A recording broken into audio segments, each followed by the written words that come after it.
very spoilt here on the Rietspruit Reserve.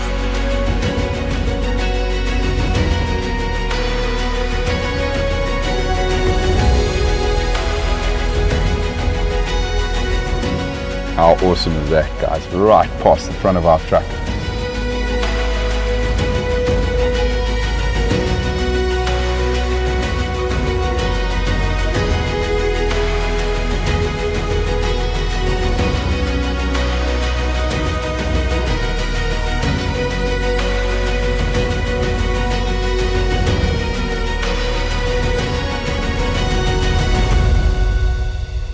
Look at that, everybody.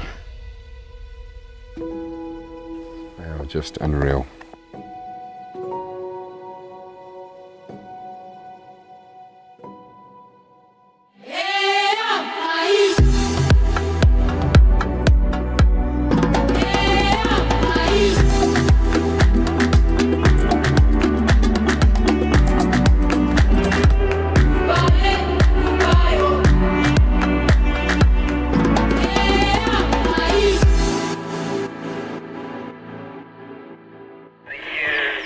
Good morning. No further active sightings to report.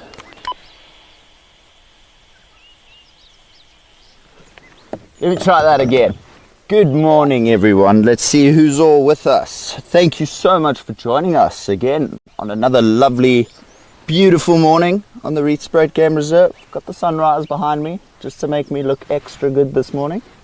Because it is rather early, I didn't have time to do my makeup. But good morning to Barbara, Wendy, Bessie, Carol, Mary.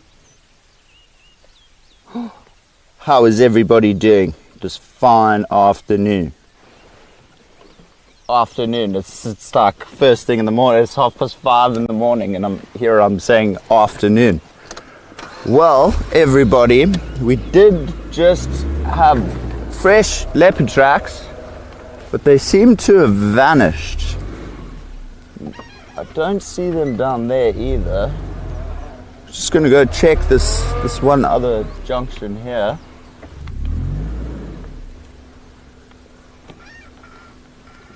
And then my plan of action for the day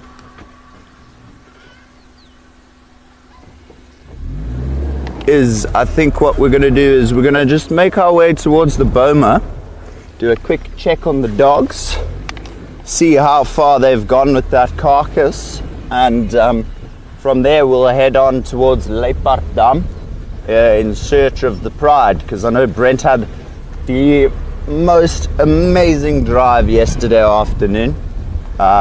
Incredible. I was sitting behind FC just like piercing my eyeballs out of their sockets because I wanted to just be out there with them so badly. So Brent managed to find a leopard on last night's drive, just as the show ended, while he was on the way home. And then also they had the pride chase a leopard off, which was just ridiculous considering like how not so often you tend to see that. So that by far was superb. Like I don't think he could have done better even if he tried his best. Like he got all three cats in one drive. Crazy, exceptional. I suppose when you're with the best of the best, though, you know, you're not going to fall short, to put it bluntly. But nonetheless, we are on a mission this morning to enjoy all the wonderful things nature praises us with, such as these fine, beautiful zebra in the golden light. My goodness gracious. I want to stop right here. Now, how is that for a sight, eh? Saw another leopard after drive. Indeed he did, Carol. Indeed he did. Very, very, very gut-wrenchingly jealous. However, you know, it'll happen one day. It'll happen one day. See if we can't get a... This light is just incredible.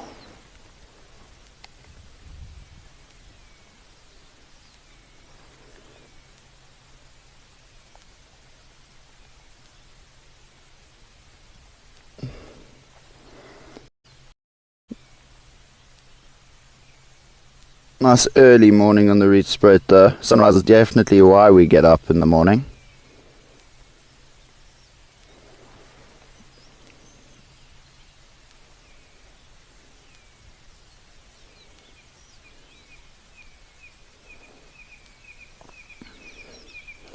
I had my one friend arguing with me the other day that I said zebras are black with white stripes, and he was like, no, surely.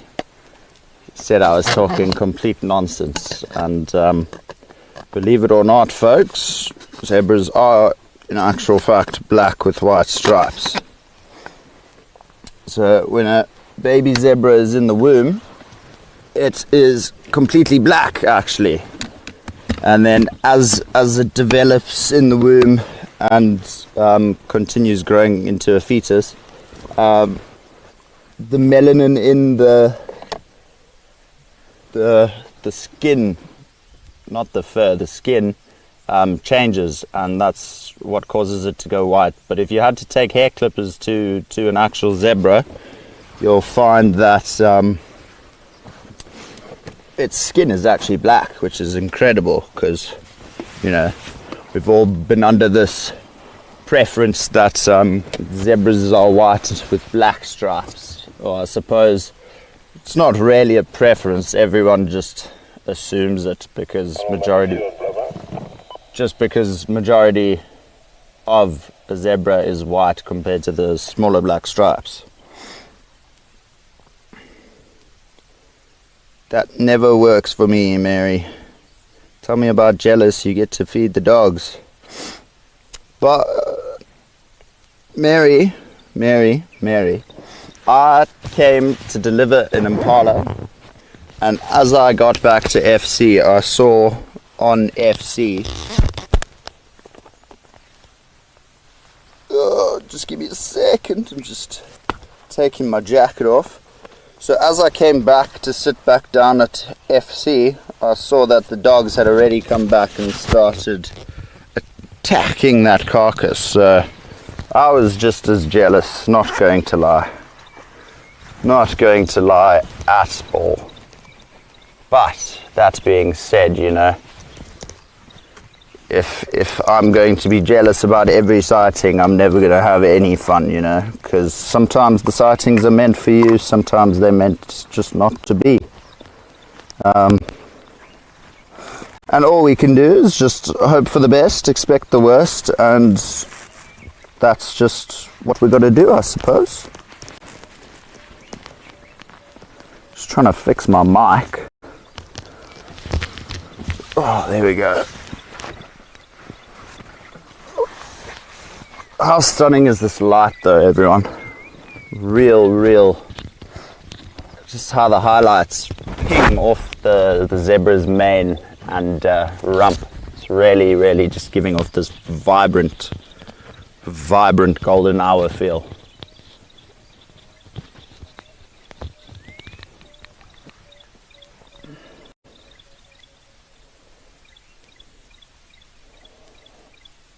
Agreed, Betty. It's like almost green/yellow. It's kind of a mixture, and it's crazy. Speaking of green, it's crazy to see how after not even a lot of rain, we've had quite minimum amounts of rain, not a lot, but enough that the trees have already started regrowing, all their flowers starting to turn green. Morning, Janine. Thank you for joining. Hello, on the right chat now. Glad to have you with us, Janine.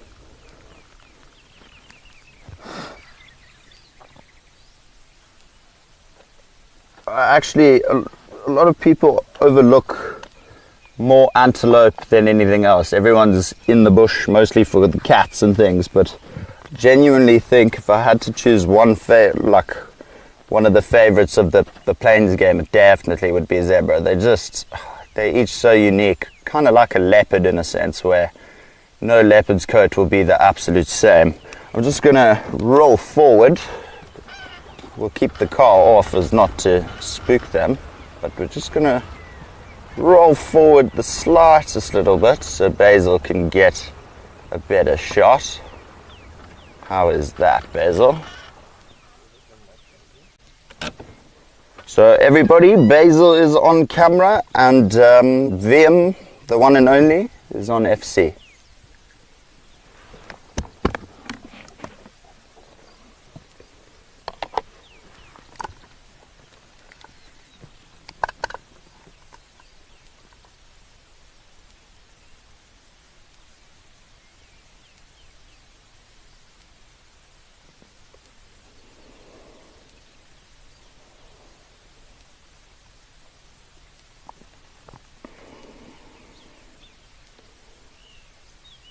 What a privilege to wake up first thing in the morning and see such beautiful creatures there. Just chuffed we get to share things like this with you ladies first thing in the morning. Now, I don't know if any of you know where Langebaan is, but it is in Cape Town. And my mother is actually swimming in it, in the lagoon there, or is about to embark on a 8-kilometer swim through the Langebaan lagoon. So kudos to her. I would never do that. 8 Ks of swimming. Are you crazy? But let's leave these lovely, beautiful zebra and just go see what else we can find, everyone. I hope you guys all like my hat. Brent, I asked Brent for a wide brim hat and he said he's got a spare one for me, and it's this lovely rogue hat. And we've got a suicide bird calling somewhere. Sorry, zebras. Sorry. Absolute. Oh my goodness, don't run. Look at that. Oh. You see, it's like just Murphy's Law.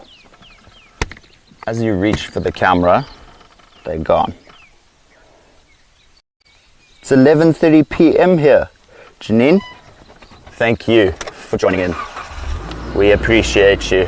11:30, and what? Are you still watching at work in the dark? It's 11:30 p.m. here. Surely you should be at home by now, Janine. Seems a bit awfully late to be at work. I hope they're paying you overtime.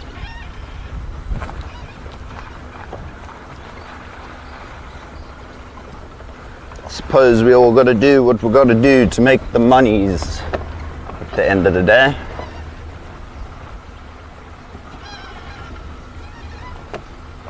But there's a saying that I've really started to try and live by lately, and that's don't follow the dollar signs.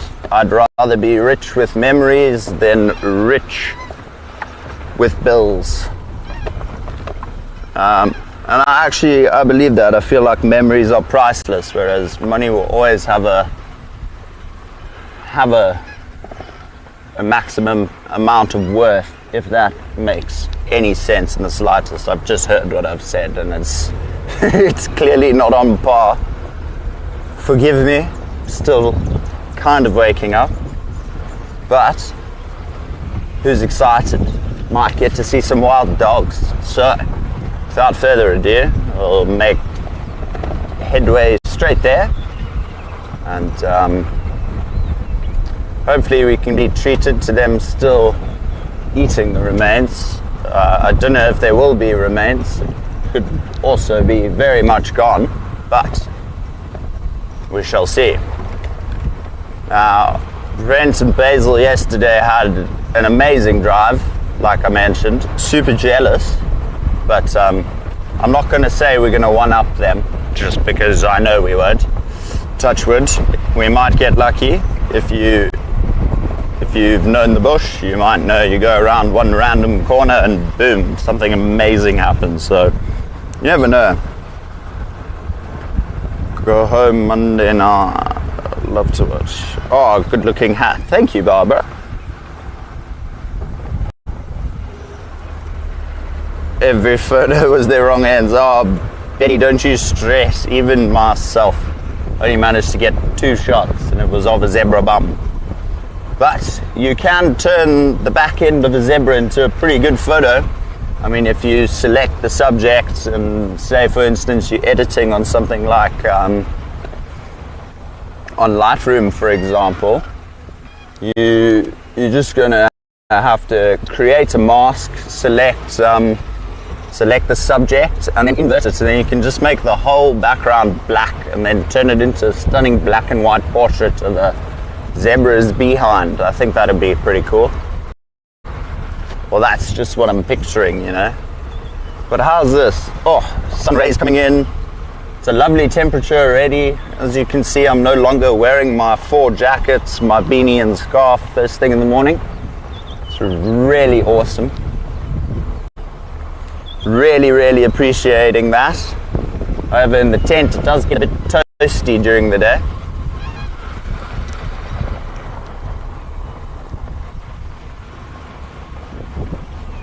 Now,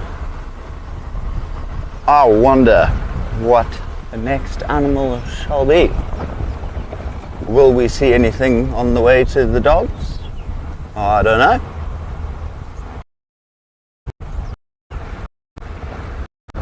Oh, and it's so nice with that little bit of rain we've had. All the dust is gone, so I can actually breathe through my nose without struggling for once. It's bliss. It's awesome.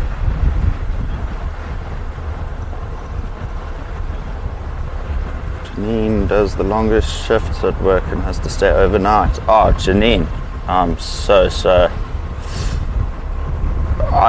Yo, that's intense. Mad respect. Absolute tons of respect. I'm sure that can be quite tough at times, so mad respect to you, Janine. That sounds amazing. 6 months. Oh, you're gonna have the time of your life. I mean, you can go travel, even just all the safari destinations, but you can go to Cape Town. You can go do the Blowkrans bungee, which is the highest bungee jump in South Africa. You can go do the free fall at Soweto Towers. You can go to all the natural museums. There's a bunch of things to do. So 6 months in Joburg, I feel like you're going to just be jam-packed, chock-a-block, 24/7 busy. But in a good sense busy, you know. That would be amazing. Interesting idea. I use Photoshop. Oh, Betty, even better. Then you can literally, instead of masking it yourself, you literally can just go, click your selection tool, and then just say select subject, and then invert. But select subject, it'll automatically outline the subject for you. You don't have to actually go out of your way to physically crop out the subject.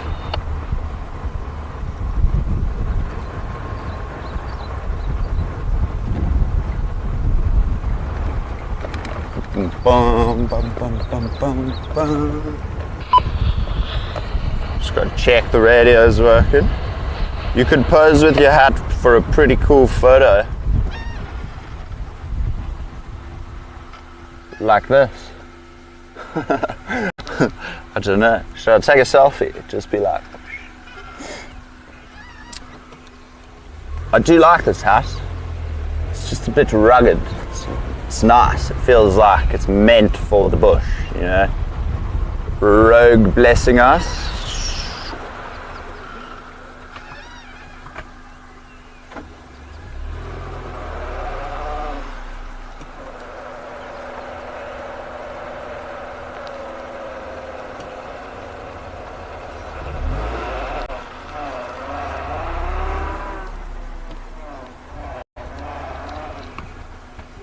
So these are very old, but as you can see, the lions have been here. Now these are old tracks, but nonetheless, the lions know the dogs are around in the boma. They've been hanging around the boma, and they've also, the one drive with Brent, they actually were sitting on the fence line itself. So they definitely know the dogs are in there. And the dogs know there's lions on the outside, because whenever there's the like the one day with the lions on the fence line, you wouldn't see the dogs You couldn't see the dogs if you tried. I mean, they were literally dead center block of the boma. Oh, but imagine now with this light and the wild dogs. And in the distance beeth a hot air balloon, the lesser spotted death hot air balloon, as they call it out here in the Lowveld. Morning stations, send me more file and update please. Morning Sammy, there's about 3 leopard stations out. And there's Lowbank, myself on Kaya. There was some glow seen. If I'm not mistaken, they're moving towards the fence line of Lowbank. And then on the southern fence line of Kaya with some Kankan over here. Myself and one other vehicle in lock. Reckon it's a homeowner.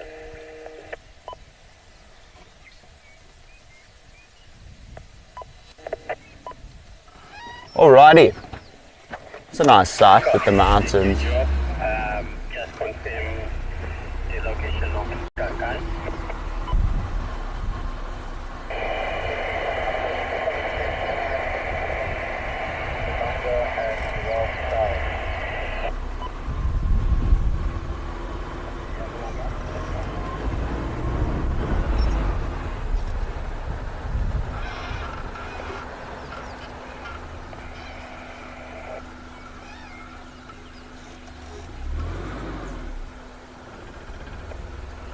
Spotted hyena was walking up and down here last night. Tracks going both ways. It's pretty cool. Still yet to capture a spotted hyena on a live drive on the reserve. I've managed to do it once, but it was on the other side of the fence.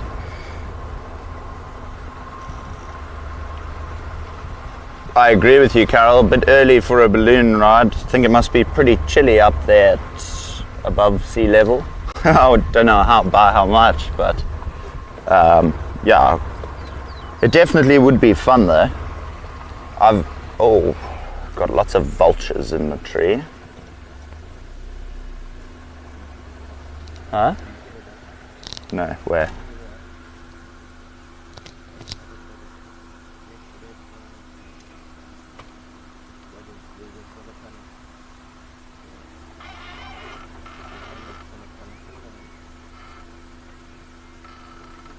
I can see them. I'm just trying to figure out what to do, Basil.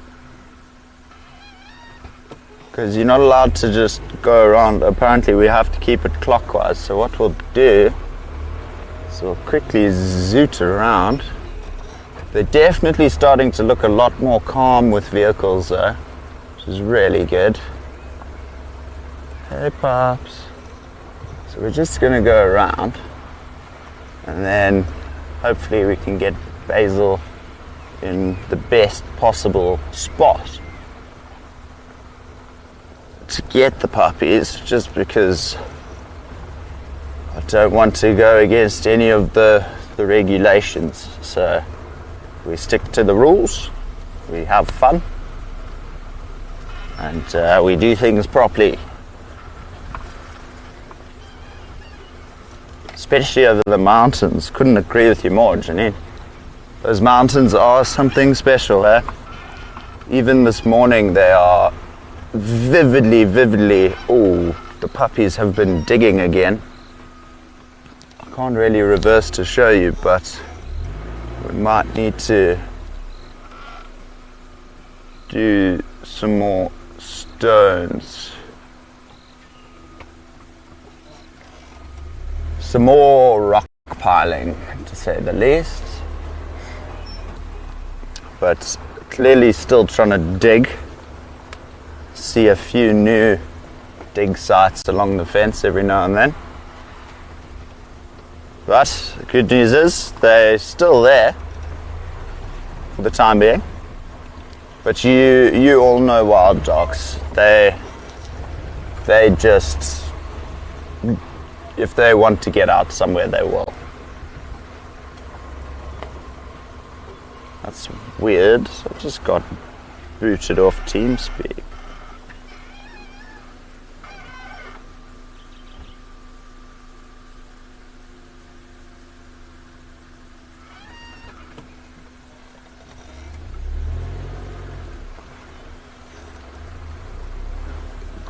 That's why. There we go. Now my comments can load. Blessed to have been on a helicopter in Botswana, wasn't it? Oh, Barbara, I'm still jealous about that. Still jealous. But I can only imagine it was one of the best experiences ever. That must have been truly, truly special. Especially with all the big rivers. The tree runner on the Eland just before Pote.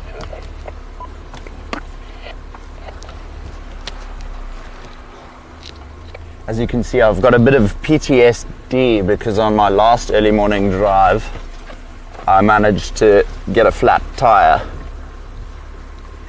20 minutes into drive, and Basil and I had to quickly maneuver and change the tire at like 5:30 in the morning. It was not my best morning, but just keeping me extra alert and aware, which is something you're not really good at just as you've woken up. So from here, what we do is we're going to go into low range. Keep the revs low, low, low. And we're just going to cruise along because we know they're on the side.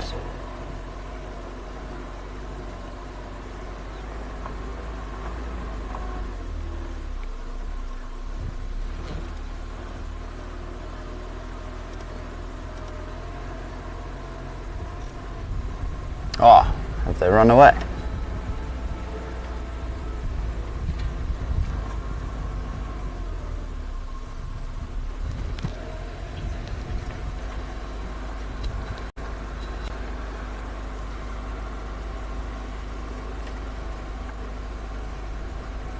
No, looks like they're still there on the fence.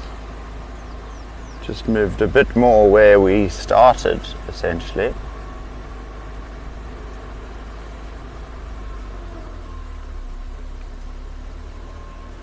You see them, Basil? There they are. Well, there's the one.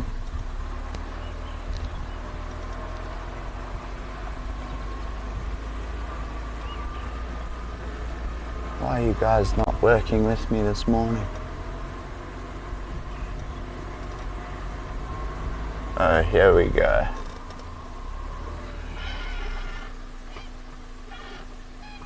I think the best one we're going to get, Basil, can you get that one? Oh, it's gone flat. Yeah, is the tree in your way?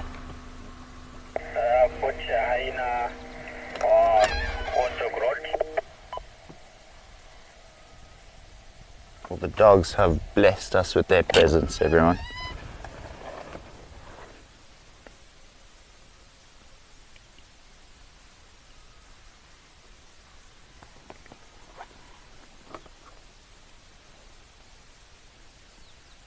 I'm hoping if we sit here and just keep the noise levels down a little bit, they might become a bit more inquisitive and come a bit closer.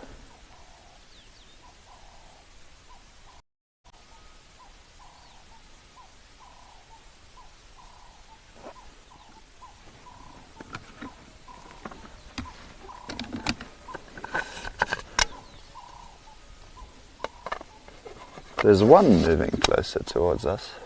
It looks like it. It's now stopped behind the tree.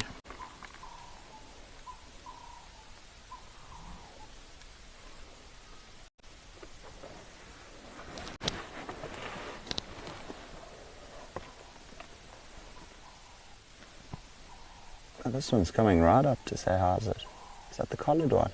It is. So we believe he's the alpha.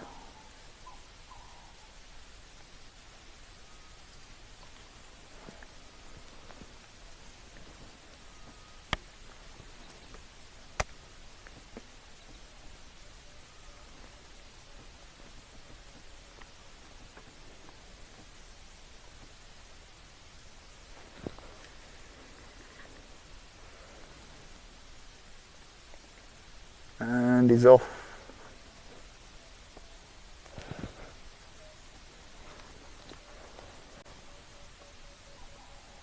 And there goes Eileen, chasing off all the vultures.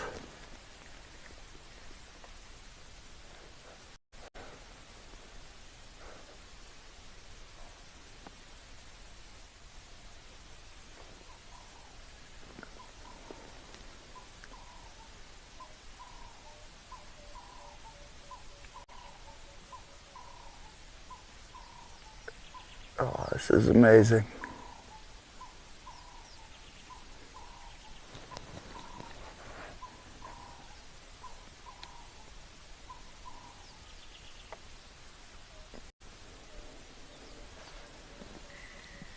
Oh, they're coming back. They're coming to investigate. Checks. There's one coming up the fence, like right up close by us.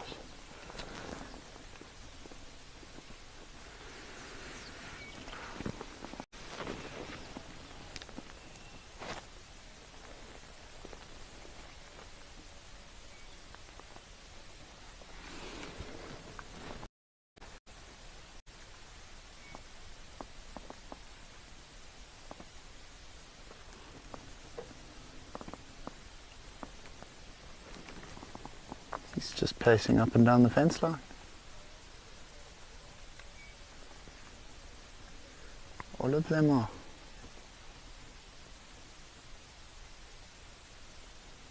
They're all headed into the corner. So, I don't know what all of you think, but I'm thinking we can try once more, go around again. See if we can't get a better glimpse.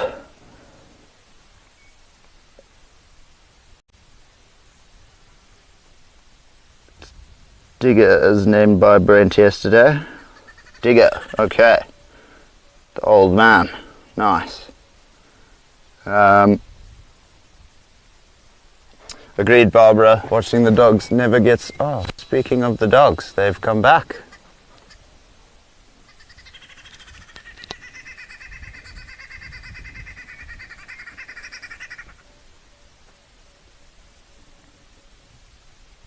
Oh, how special is that?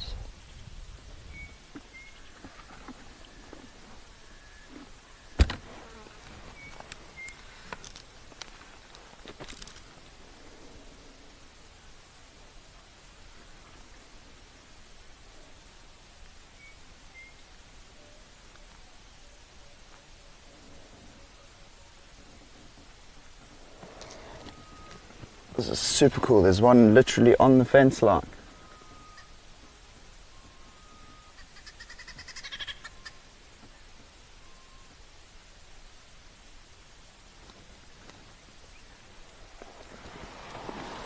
And the others are all lined up behind him within reasonable, what's the word, leaving a certain amount of space behind one another.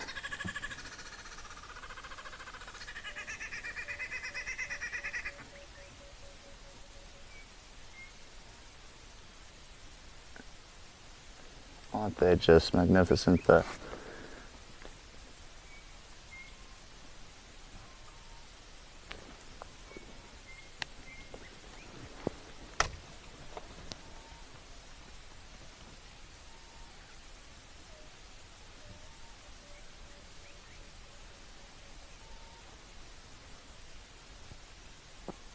Back off into the long grass.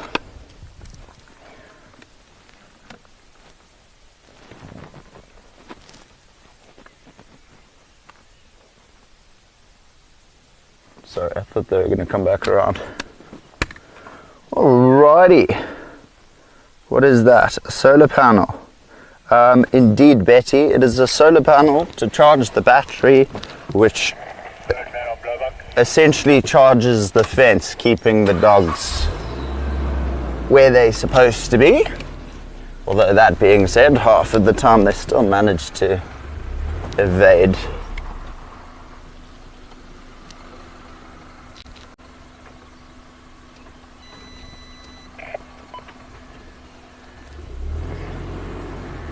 Very special, everybody. Ooh, nice way to start the morning. Morning, Birdman. You're the third liquid station on Blowbunk. There were two cheetahs on the Kaya southern fence. Alrighty. Cheetah sighting on Ledwood near Concert heading towards the eastern fence.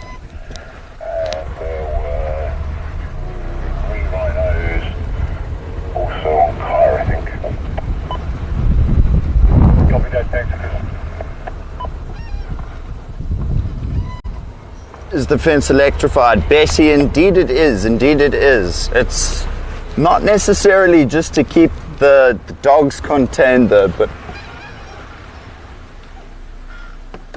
oh my goodness.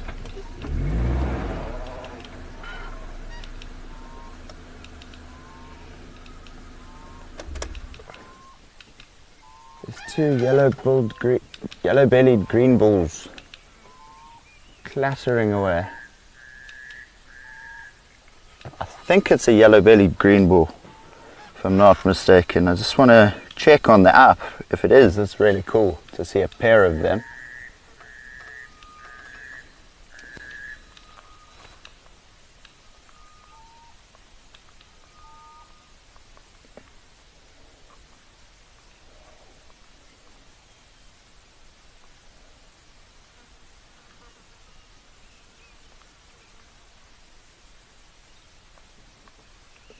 It's not.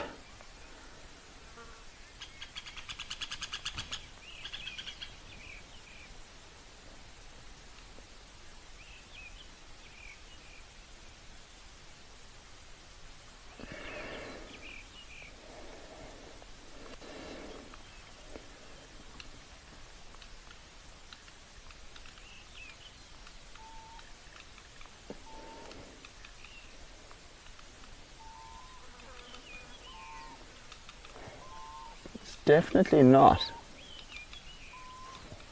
I really wonder what these are.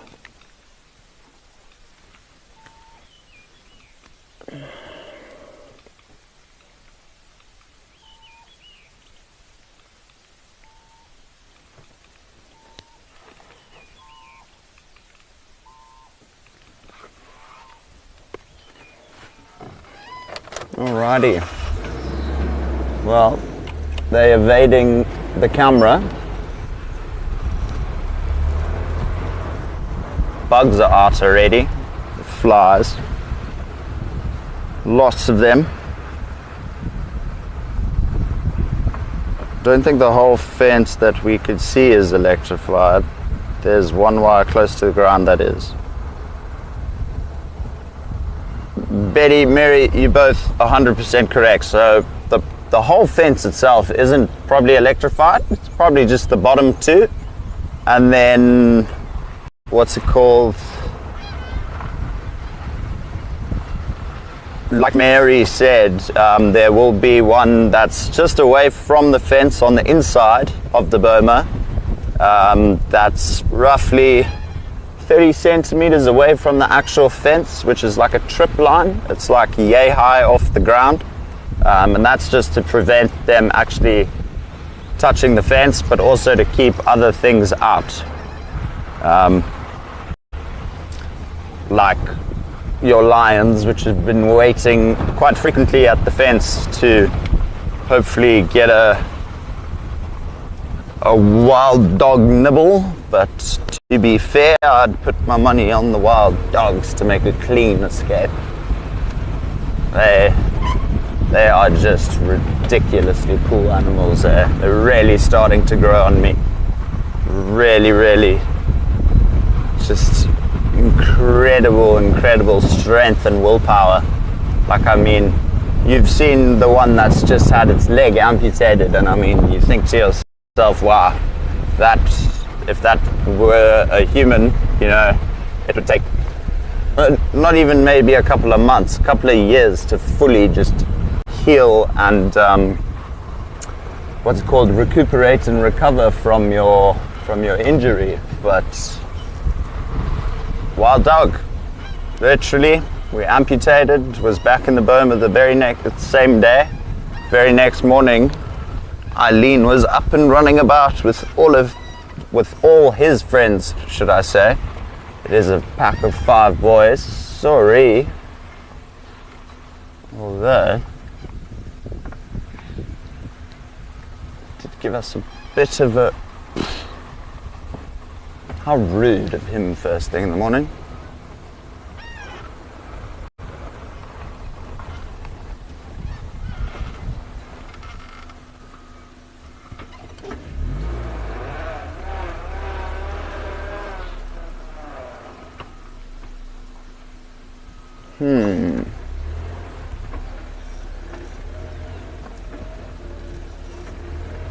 Alrighty. Next mission. Let's hit some water holes. Who knows? We'll start making our way towards... Excuse me. Whew. Excuse me. We'll start making our way towards Siokoi Dam in hopes of rediscovering the elefantes. And maybe we can get treated to a nice close-up sighting of them. Haven't seen the herd in a while. Just like I haven't seen the pride.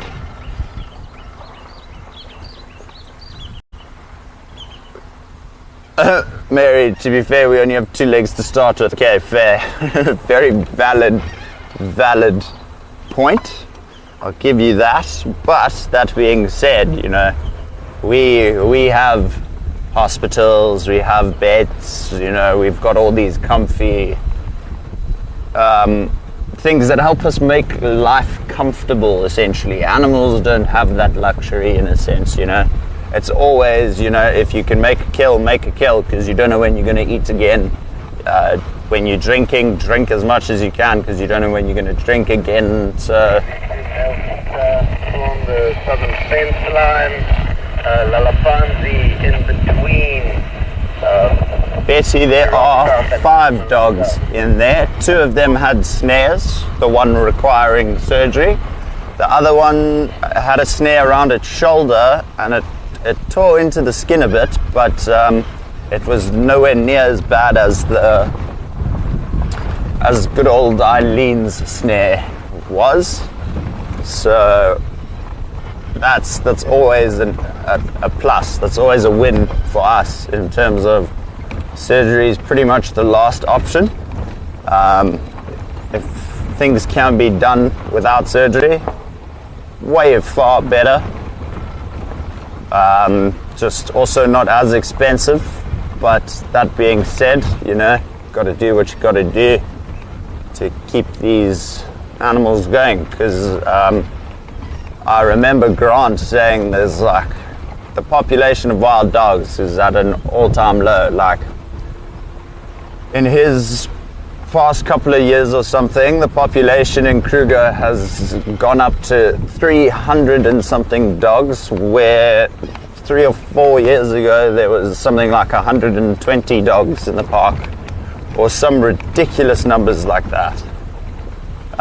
Ridiculously low numbers, should I say. So I don't really know too much about wild dogs, if I'm being honest. Not going to lie to you all.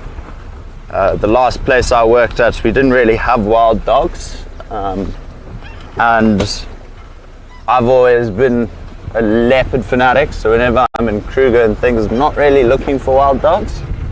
But since starting here, plus I had also never really seen a wild dog until I started here at Painted Dog. So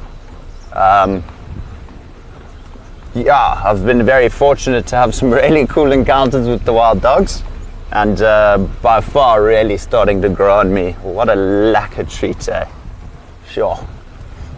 They do have a particular smell to them though. Doesn't smell like mange, they just smell like dirty in a sense. You know, if you haven't showered for like, let's say like a proper month, and you pong, stink, yo. Sometimes it gets quite hectic. But they're beautiful and they're cute as well, so they have that going for them.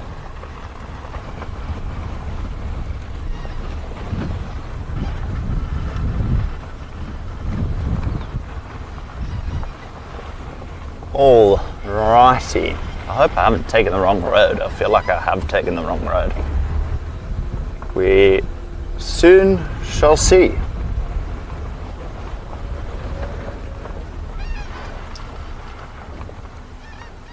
Righty.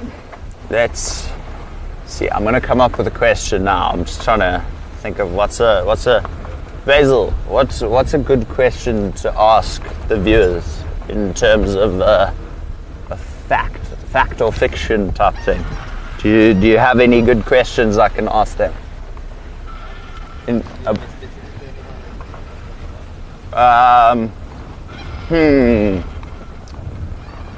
Let's go with an elephant. Yeah.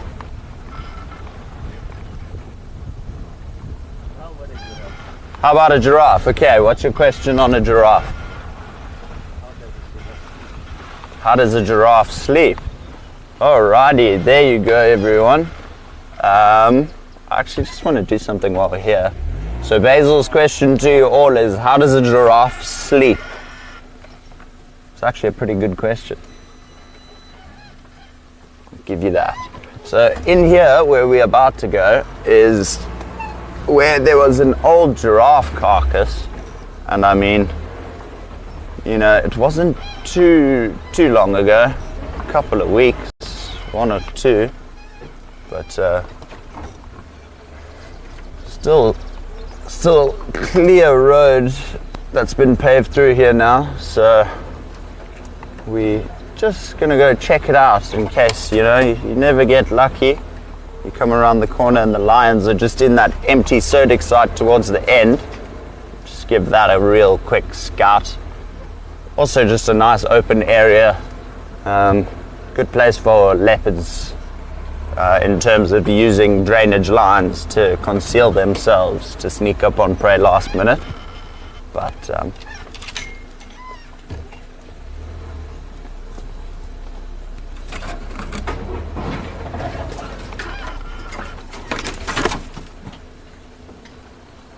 alrighty. I don't think so. I don't think so. No.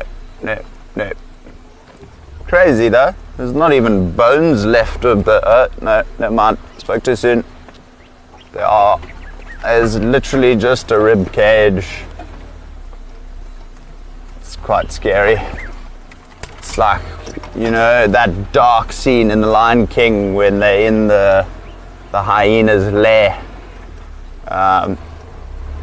Will we be able to get in there? It's like the hyena's lair, dark and dingy, and then you just get all the skulls and skeletons. Nah. Oh well, we tried. Can I go back? Or is there a tree?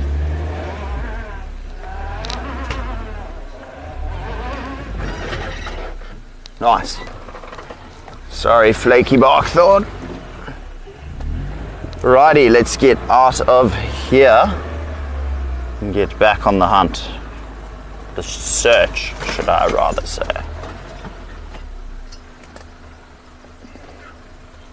Usually standing up for very short periods. Brief power naps or standing up, they lie down generally with their head up. That's very true. Both of you are spot on actually. So giraffes will rest, but they won't sleep while they're on the floor. While they're on the floor, they'll be resting. They won't really fully be sleeping. If anything, they'll be just in a daze, but they'll still have their senses sharpened to hear for any apparent predators approaching. So giraffes will often take 5-minute naps, and they'll only sleep up to 30 to 45 minutes a day, and they'll sleep like 5 minutes at a time, very short intervals. Now, you know, they say a power nap makes you powerful. The giraffe is clearly proof that is fact and not fiction.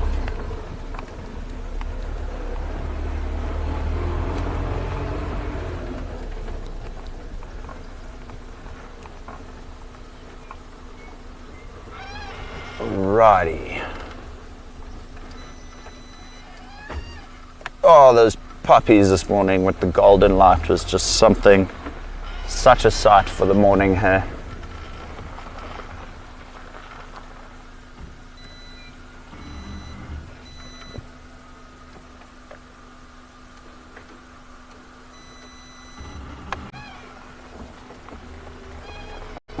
There we go. It's almost painful watching. Yeah, no, I feel terrible for giraffes when they get up. It's like, it looks like their knees are about to give out. But shame, yeah. They're also very, very photogenic creatures of the bushveld. Although I suppose anything is photogenic in a sense, if you've got the right eye and the right angle. New tricks. I wish I could regenerate that quickly. Janine, I can only imagine. I can only imagine.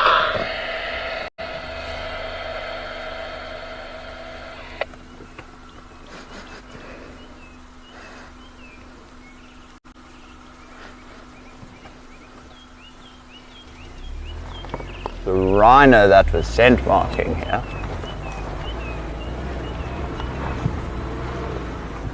There was just a dampness in the air, and as I looked to my right, there was two scuff marks, scrape marks of where he had come and urinated and then kicked up the sand behind him, saying, "Yes, I'm the boss. This is my area. I'm built different, you know."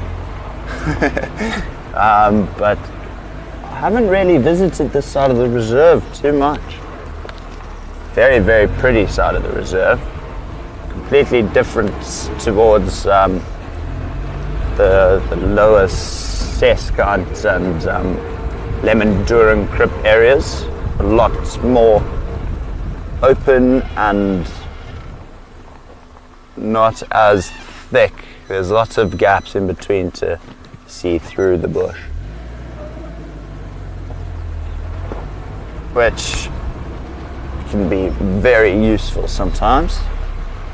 But like I said, I don't know if it's noticeable yet on the camera, everyone, but as you can see, it is slowly starting to get more green. This green slowly sprouting in the road even.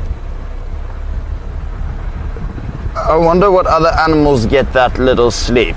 Betty, that's actually a brilliant question. You know, I can't imagine it's too many of them.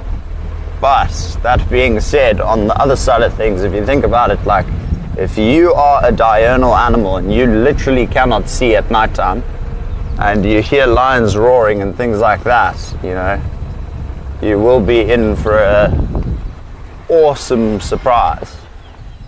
Now, the question is, where do we want to go? Oops. Sorry. Let's just have a quick squiz at the maps.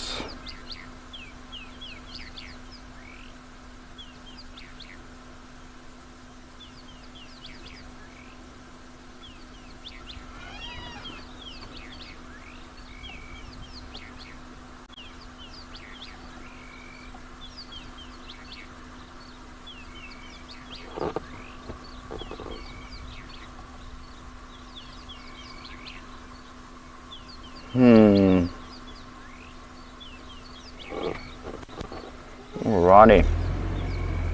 Plan of action straight ahead, or so the map says. Unfortunately, there's no X on the map today. Also been quite quiet on the radio this morning, you know. Yesterday on Brent's Drive, this thing was blaring.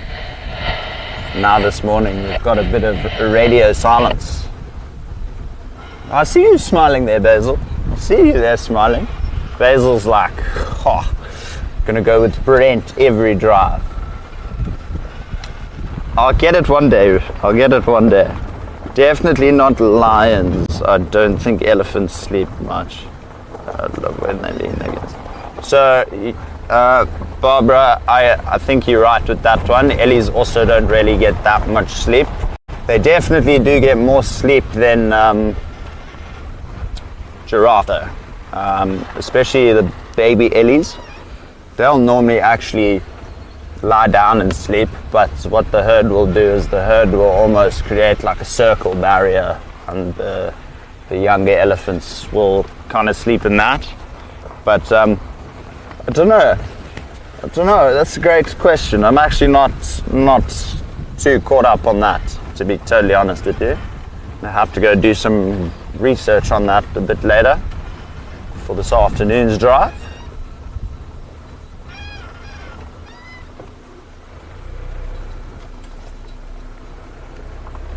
So we're slowly getting into the areas that the pride was seen yesterday.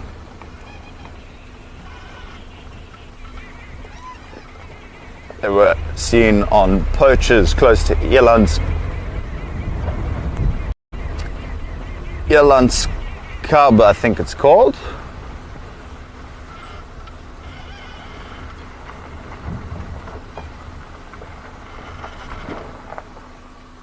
Carol said, I think we should go left. How do you do that? I did go straight ahead, Carol. I did go straight ahead indeed. Because it's taking us to where the water is. And hopefully we've got some critters coming down to the water's edge. You know, I'm hoping summer's a better opportunity for us to get some black rhino. But now that I'm saying that, it's probably just going to make our mission even tougher. I'm trying to see it in the thicket the other day on live was enough, but trying to see it when everything's all luscious and green and all covering all the game paths and all of that. Yo. You know, in summer, because it rains a lot more, all the holes and puddles throughout the bush get filled up, and that way animals don't have to travel as far to get water. Quite remarkable. But like, speaking of water, in a sense, like lions actually can go for several days without drinking water, because they'll get most of their hydration and fluids from the blood of their prey. This is really interesting. And I can imagine, you know, you didn't really need to drink because all the hydration and fluids was in your meals. That's not too shabby. Kill two birds with one stone. Although when you overexert yourself, then you might have a bit of a problem.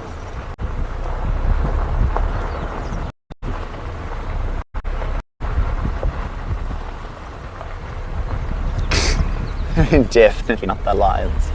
Yeah, no, I think it's safe to say that lions have no trouble sleeping in the bush, yeah. They are well known for it, to say the least.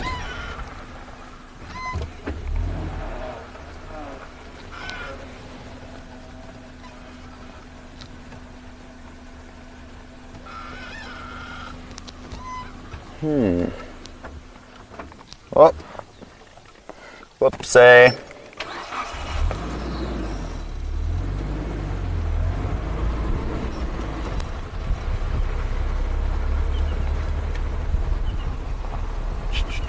Brown-hooded kingfisher calling in the distance. Lovely bird that. Bright and colourful as well.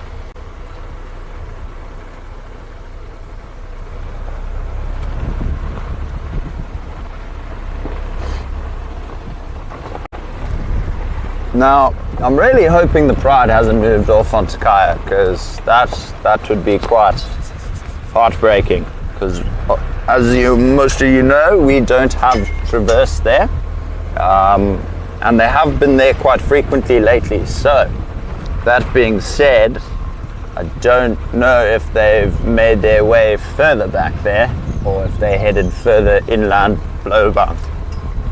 But we're going to keep just going straight for now, Carol. We will turn soon. I think it's actually the next junction. It's not too much further. And then we shall be on track and par with Lowveld Dam, which is that stunning dam with the mountain backdrop. Hopefully some giraffe drinking or something nice. But even just the view's worth it, you know? But it's really starting to warm up already. Probably like 24, 25 degrees. No, I'm being a little over enthusiastic with that. Let's actually just check the weather.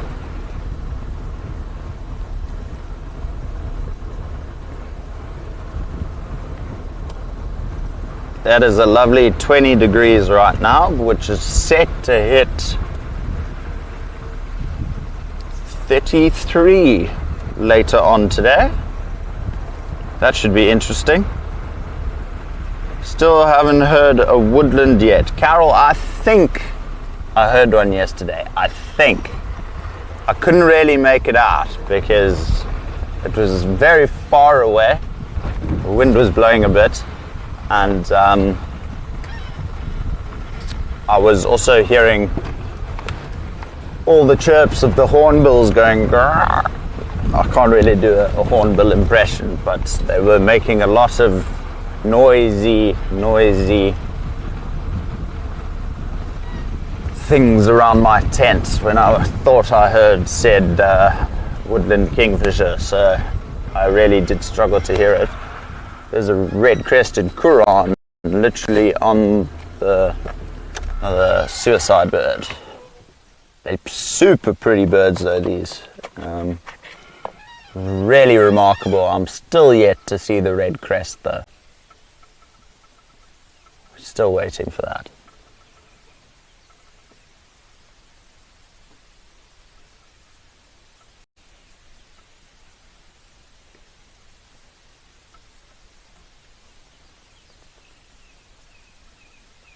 You can hear another one calling in the distance. It would be mental. It would be absolutely mental if we caught this thing doing a dive.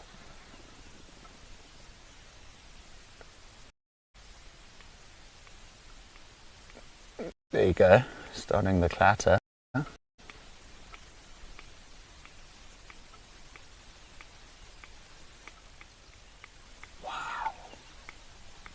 Look at how he's puffed up his chest as well.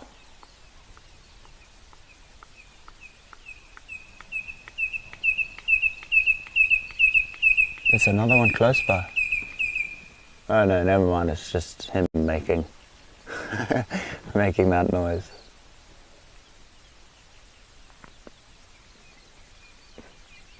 Zoom into the back there, Basil.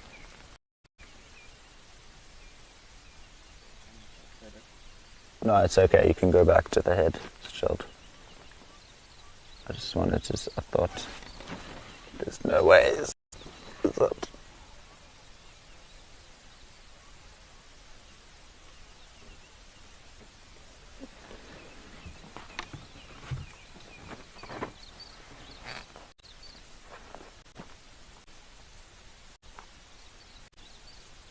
There's another one really close by. So I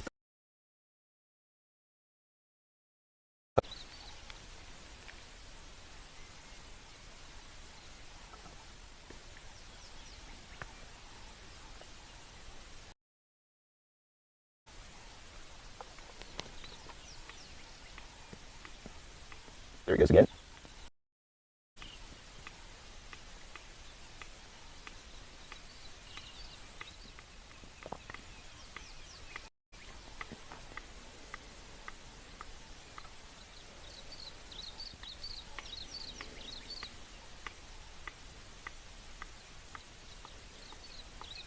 Well,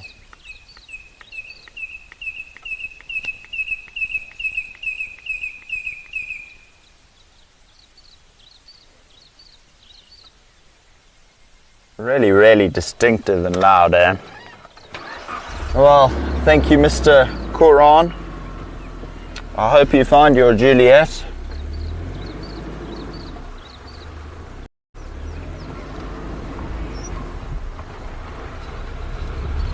Alrighty, back onto the waterhole mission. I really should start searching more this side of the reserve. It really is pretty.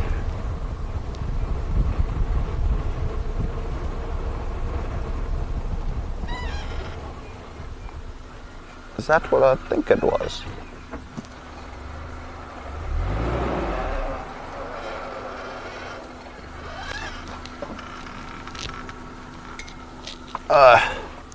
Okay, it's just been broken. I thought it was like the smallest porcupine quill ever, because only this part was sticking out of the ground. So I thought we might have found the world's smallest porcupine quill, but indeed we did not. Oh well. Now going back to the Pride, since I started my cycle I haven't seen them, so it's been a full 2 weeks now. And some. It's almost been 3 weeks, which is crazy. Been spoiled by the boys a bit, but also haven't really been on camera lately either.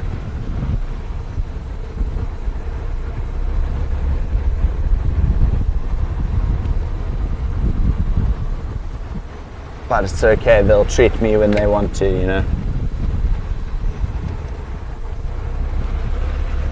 Lots of new migrants have made their way through already. Yellow-billed kites, broad-billed rollers. Even the knob-billed ducks are back. Not in full breeding plumage as of yet though.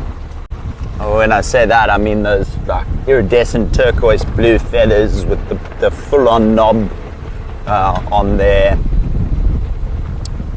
bill, and that only really happens when they're in breeding season, mating season, and then that knob will completely fall off and it will only regrow again the next mating season, which is just incredible considering, you know, how hard that knob is when they are battling for mating, right? You know, and for it to just fall off and then you just regrow it like it was never gone. Just remarkable.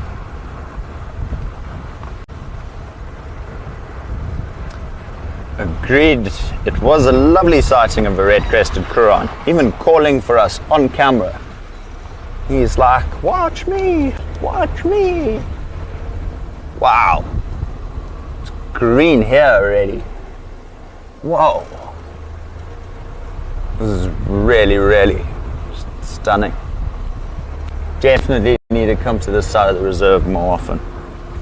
Definitely, definitely.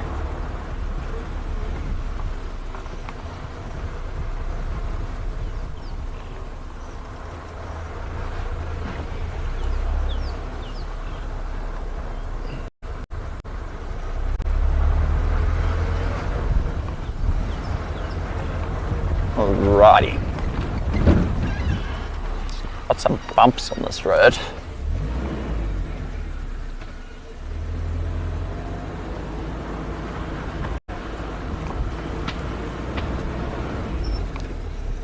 Nice emerald spotted wood dove.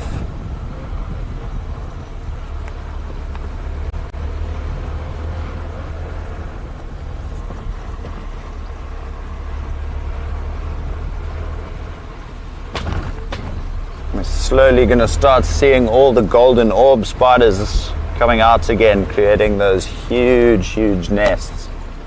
Lots of community nest spiders out and about though. They've been out and about all over though. I mean, I'm sure you've seen them on the boma fence line quite a bit while we look at the dogs. And every now and then there's a spider web here that keeps hitting my face. Not the dream. Not the dream. So this is amazing. I've actually never been on this road. I should have been. Wait. Oh no, I have. We're just coming from it the wrong way. We're going up it instead of down it like I normally do. Weird though, it looks so different.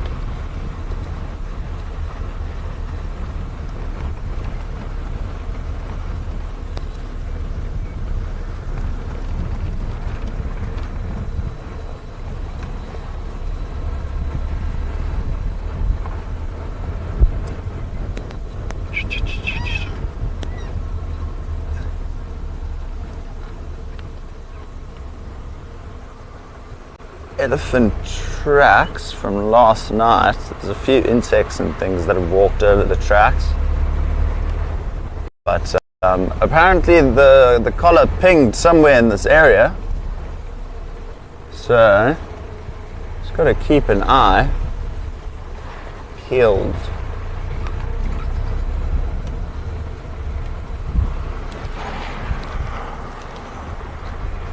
The one time we literally had the pride of lions on this road, but it was like 20 meters in. There was a termite mound somewhere, and speaking of the mounds, there it is. I don't know if you can see it.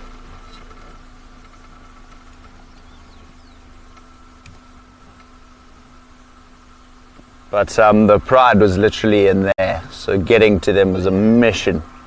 But they did treat us to a nice sighting, especially with that termite mound in the background, giving it a really nice lens flare as well. Was super nostalgic. The pride, these are by far my favorite lions in the whole world. The pride's really growing on me. I know as guides we should never get attached. And majority of the time that's true. But when you start seeing them frequently and you're getting to know, even with the elephants per se, like Dentine, we know she's one of the ones you have to actually truly keep an eye out for in terms of causing mayhem. That being said, you got to watch all the Ellies, but either Cheeky Chops or Dentine would be the one to normally start all the nonsense. And then the whole herd comes in and is like, hello.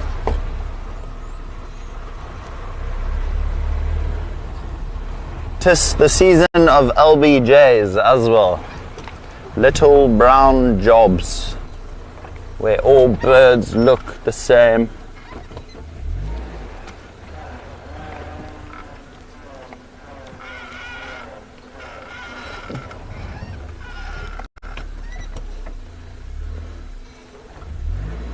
Going the wrong way. Old rhino tracks here as well.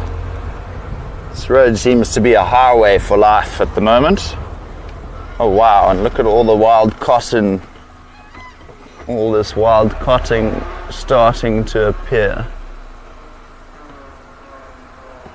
Absolutely stunning. And what's really cool about wild cotton, I don't want to take too much, take a bit, but if you can actually see it, it's a very fibrous material, very soft though, and very, what's the word, I don't know how, what's the word, my brain's having a mental breakdown right now. It's fibrous, that's the word I was looking for. It's very fibrous, as you can see, so a spark takes that really quickly. So if you gather a bunch of these, and if you need to make a fire out in the bush, gather a bunch of wild cotton, and works as a good tinder to start your bushveld fires.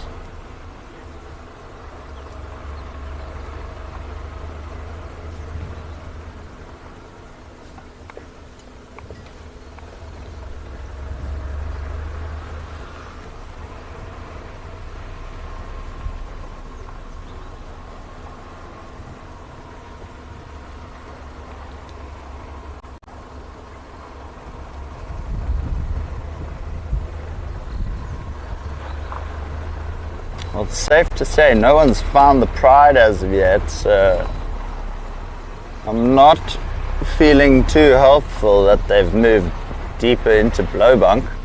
If anything, I feel more confident that they've moved off back into Kaya. But that being said, it looked like they were on the hunt last night, so if they have managed to nab anything down. Speaking of lions,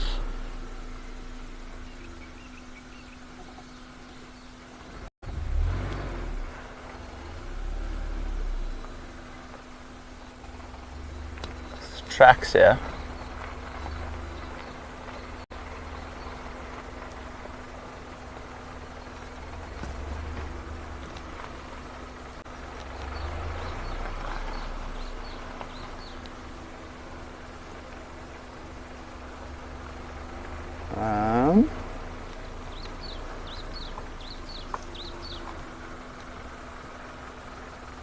Oh, speaking of the lions, everyone, we may be on here to something.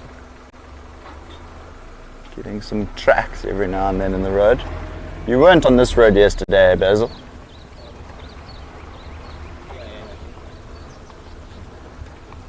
You were or you weren't? You were. This is still Blowbunk.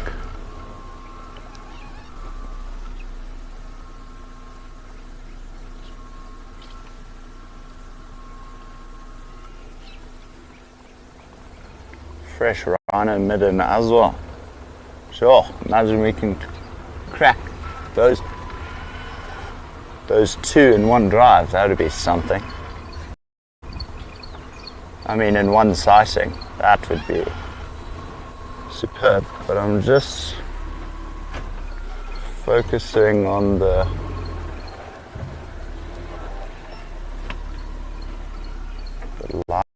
lion tracks for now. I'll stick with them. About any station that is still on lock with the rhino that was called in on Blowbunk between Elam and Poachers. No, and he gets about half an hour ago.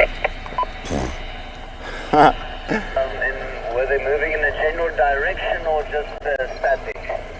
Yeah, they were static grazing. Copy that, thank you.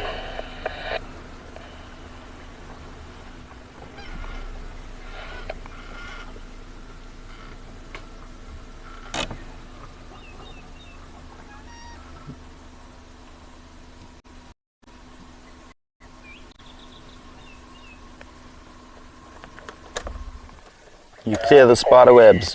Agreed, Mary. Sometimes I love getting a spider web in the face first thing in the morning. What's there, Basil?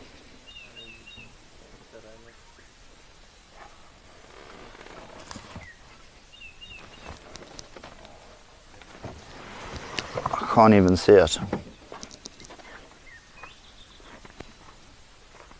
Which one? This. That's like 3 tracks in one. But over here's a rhino track.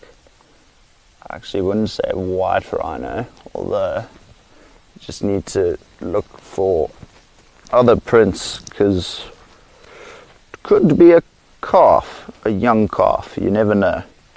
But to me, it does actually appear to be a black rhino. And the reason I know such is, Basil, I don't know if you can zoom in to this track right here. Leave me alone, flies. Nearly hit my microphone. Apologies, everyone. Alrighty, you got it, Basil. So, one of the reasons I can tell is your flies are gonna absolutely aggravate me. One of the reasons you can tell is the toes, two side toes, are in very close proximity to the big toe, as well as it's a lot more rounded here at the base of the heel, whereas with a white rhino it would have that big W-like structure. So this is black rhino, and I see there's tracks which look like they are from this morning or yesterday. This rhino's come right through. I just wanted to hop off though and see which way the lion tracks went.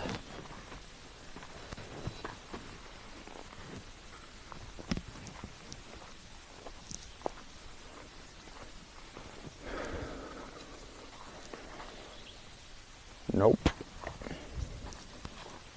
I feel like Indiana Jones with my rogue hat. Whoosh, whoosh, whoosh.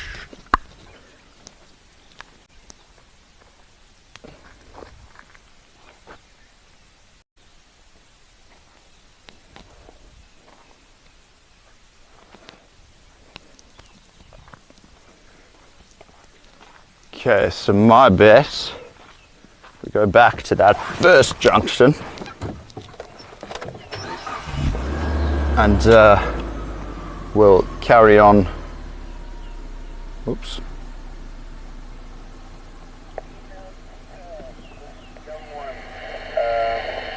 On the corridor, heading in a westerly direction along the rapid fence line.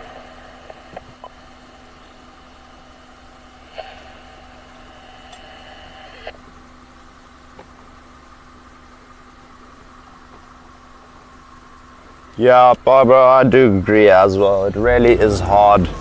But, you know, it's hard, but I suppose, you know, when you know the bush and know what's cracking, you can still safely, like, know things are going to eventually end in terms of that's how the circle of life kind of type works.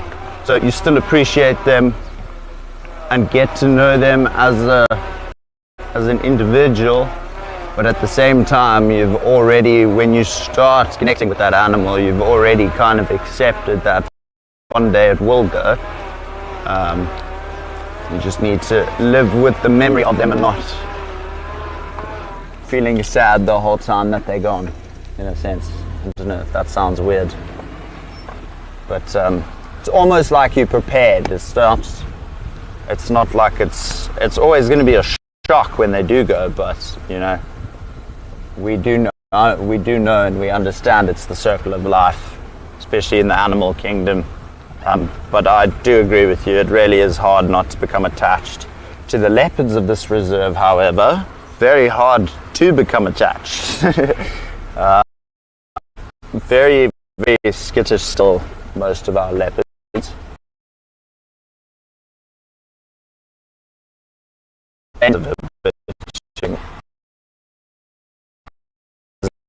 Right to which is just incredible, actually ridiculous. Now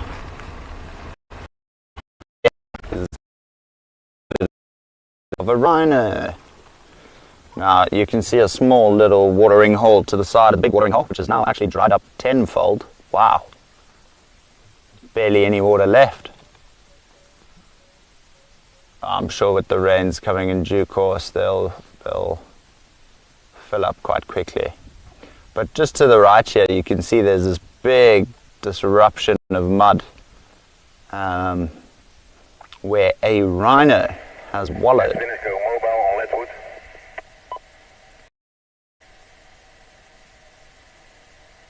And then there's some vervet monkeys in the far distance, which tells me there's no real danger nearby.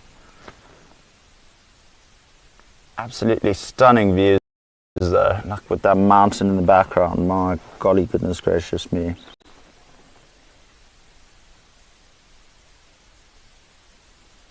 Oh, thanks Barbara. I'm glad it made somewhat sense. I sounded like I was going in big circles, to be honest. Or I thought I did. But look at this.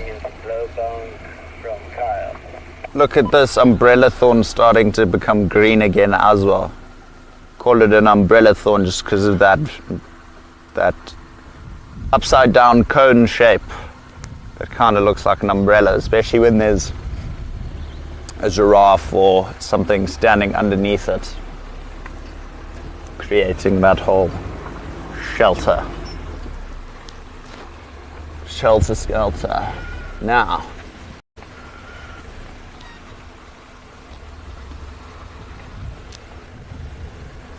what else are we going to get lucky this morning with?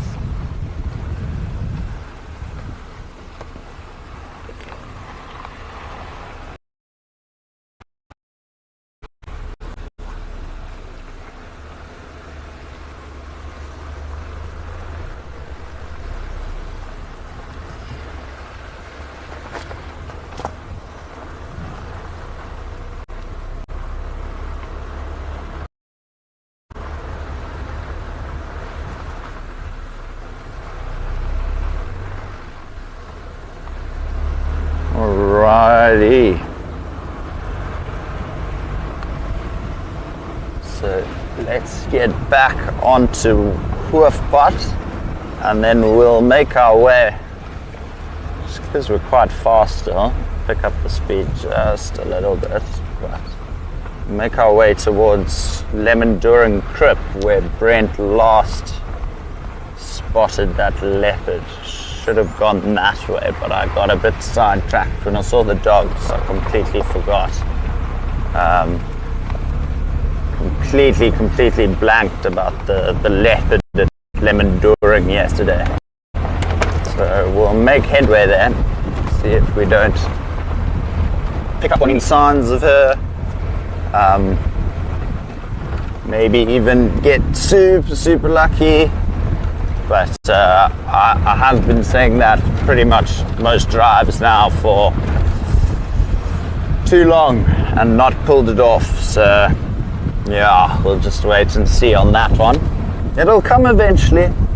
Just gotta have patience. I suppose that's probably one of the top 5 key things in any. No, Cheetah and the cub moving in a southwesterly direction, block between the rapid fence line and Hoofpad.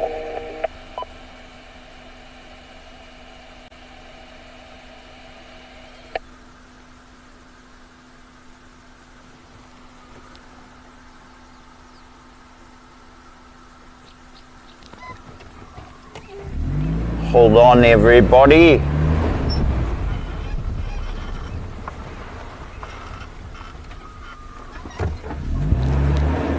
Let's go see if we can't find a baby cheetah. Scratch the leopard tracks.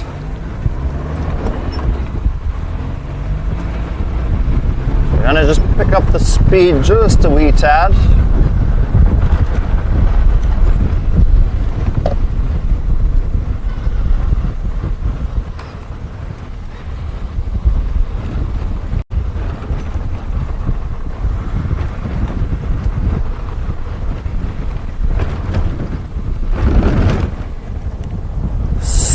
Sorry, Joe, you said they were moving in a southwesterly direction between Raptors and Hoofpad.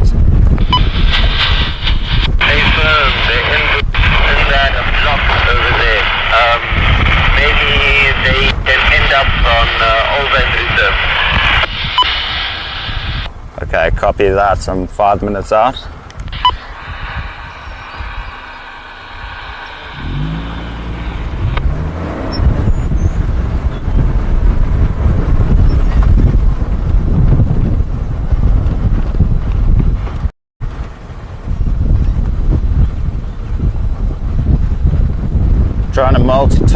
Yeah.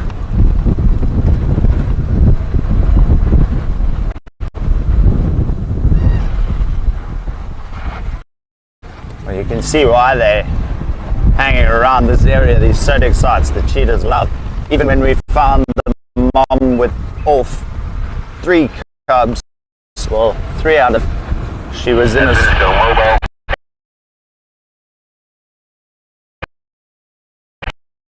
Okay, you make your way, sir. You make your way.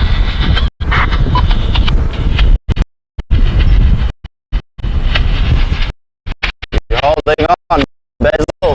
I don't drive too fast even when there is a sight, because you never know if a warthog or something's gonna pop out.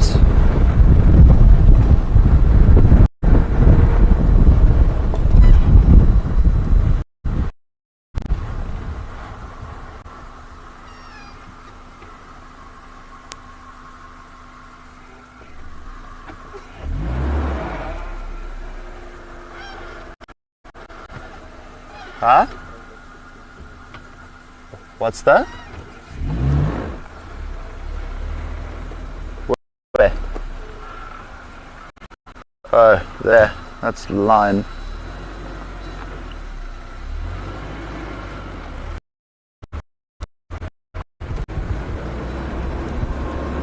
Just trying to do this real quick. Just hit the fence line. Good spots on the lion tracks, Basil.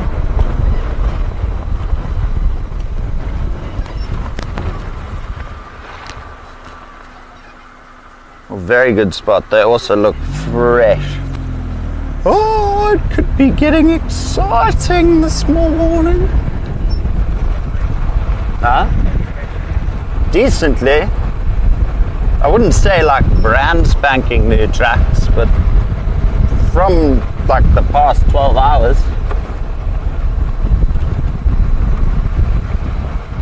Well, scratch that, the past like maybe 6 hours, 7 hours. Oh, bugs are flying at me in every little which direction.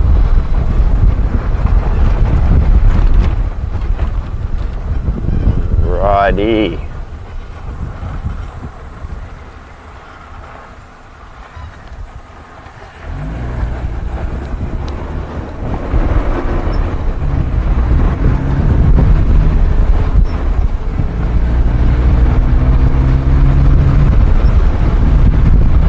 I see a vehicle in the far, far distance.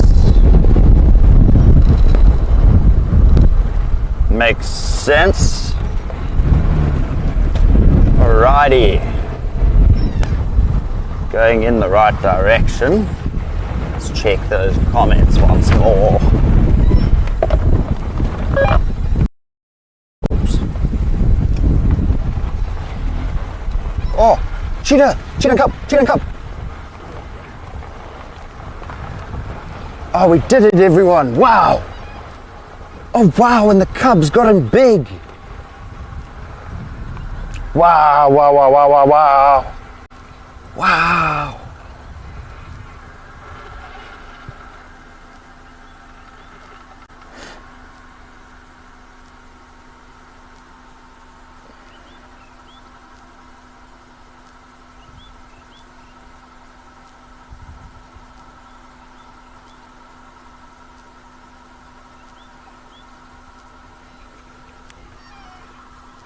Stations, I'm on lock with the mother cheetah and cub in between Alvane Raptors Link and Hoofpad Router, midway between those 2 junctions, on the fence line itself.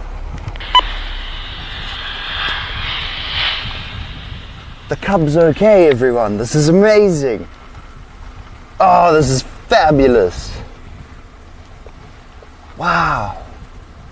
That really got my heart rate up. Look at baby cheetah. Let's see.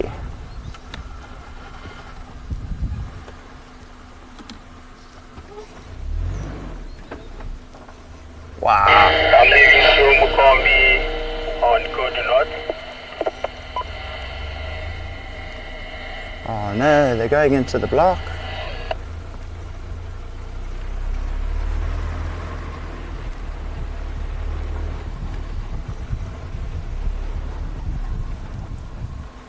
So, everyone, it's clearly evident Mabai still has her cubs, and this has been ridiculous. Get in! Yes! Where'd they go now is the question. Oh, there they are, through the thicket. You can just see the cub coming out.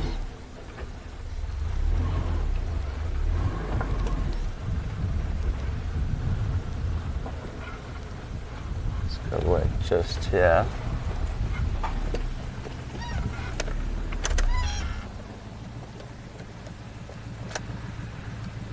Yeah, I see them. How's it going? Very good. She was literally just on the fence line now. As I was racing towards, she literally just popped out and was like, hello. And now she's just gone back into the thicket. She's headed that way though. But she looks quite skittish as well. In terms of when we approached, she started moving off quite quickly. Yeah, well, compared to other days, yeah. So she was. She's literally just gone into the block. I have just lost her though. But I'm gonna just keep going up and see. Sweet. I'll let you know if I... No stress. Have a good rest of your drive. Have you guys had any luck? No, we just arrived there. Do you know if are the pride on Kaya? Yesterday evening there was on Kaya, but today I haven't heard anything. Okay. No stress. Alrighty. Hi. Thank you. Well, good luck. Have a great day. Alrighty, folks, let's go crack a cheetah cub once again. Now, there we go. What do you mean, whoa, whoa, whoa? Oh, wow, look at that.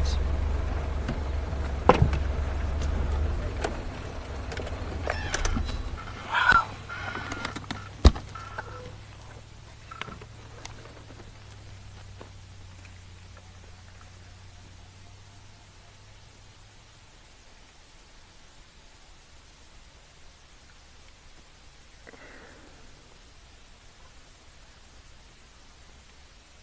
Are they vocalizing even?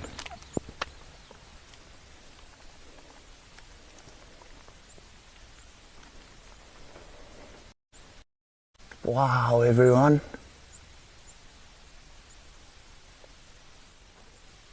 Did we not just get treated? Let's see if we can't get a bit closer. Bye-bye, work with us, please. Okay, wait, so...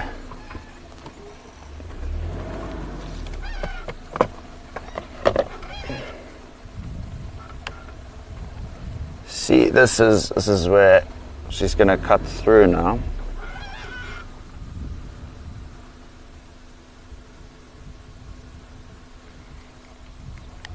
Stations, the cheetah and cub are now headed south through the block towards Alvane Pot.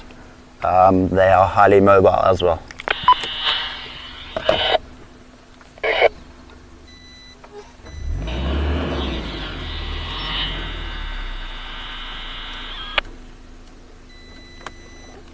Alrighty, let's see if we can't keep up with them. Just for a little bit while we've still got this open patch. I mean, we are pretty much still running parallel with the fence line, but we are on a secluded game path. Do you see them? Oh, right there. Right. Last session we didn't copy you. The cheetah and cub have now headed south into the block towards Alvane Pot. They're highly mobile. Okay. Where? Copy. Where's over there? Pointing in the thicket's not helping. Alrighty. There's lots of little bushes, but it's okay. So you're saying in between here, eh? Okay, I'm gonna go there slowly.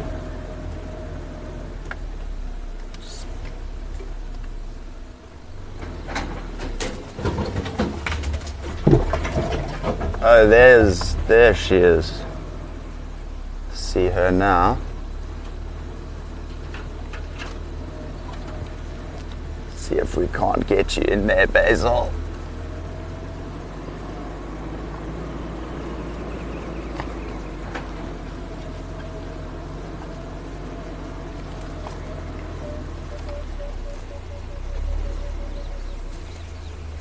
Oh, wow.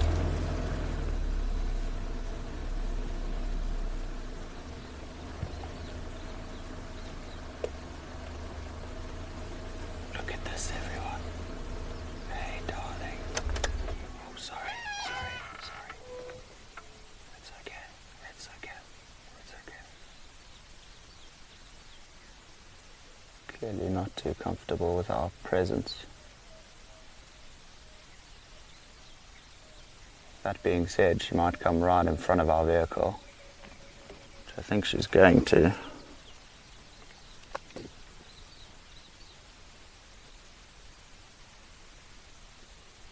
Right, she's still cutting through the block, everyone. What I'm going to do is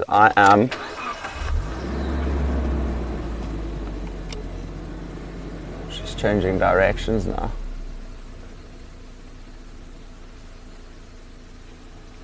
Is she? I don't know. You see her, Basil?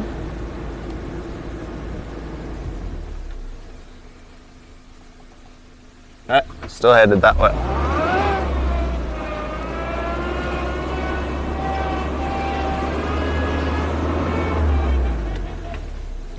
Alrighty. Oops.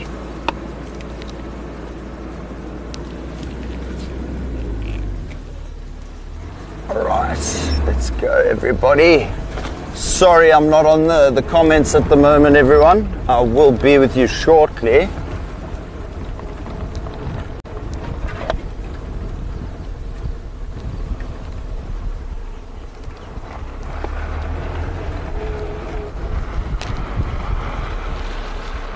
Basil, how are our tyres that side, sir?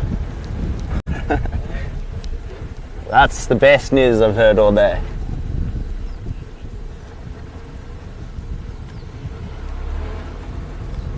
Do you?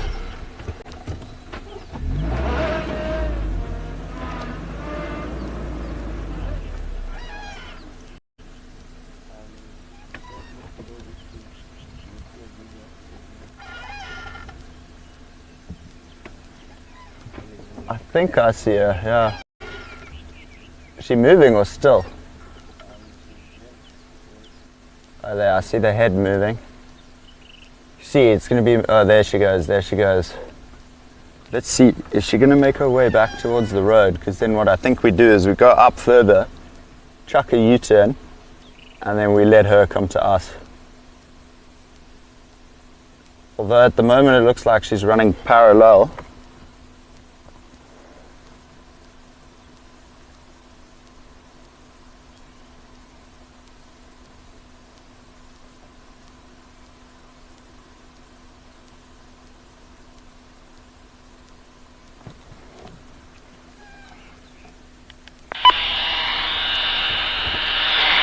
Stations, the cheetahs are in a westerly direction towards the Alvane Raptors link. They are cutting directly through the block, still mobile.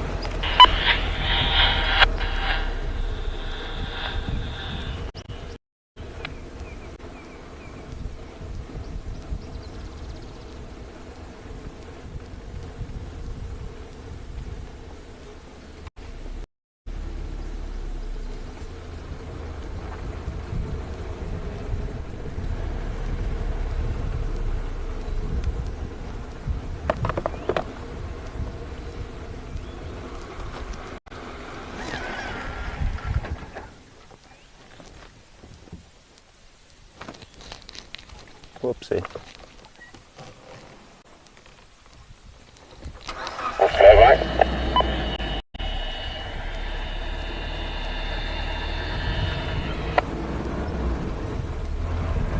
Okay, it says there's a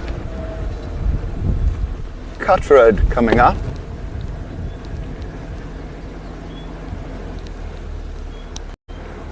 Should be this.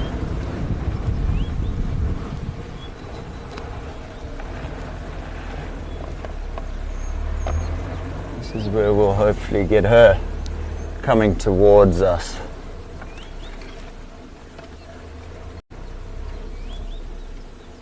Just keep your eyes peeled, Basil.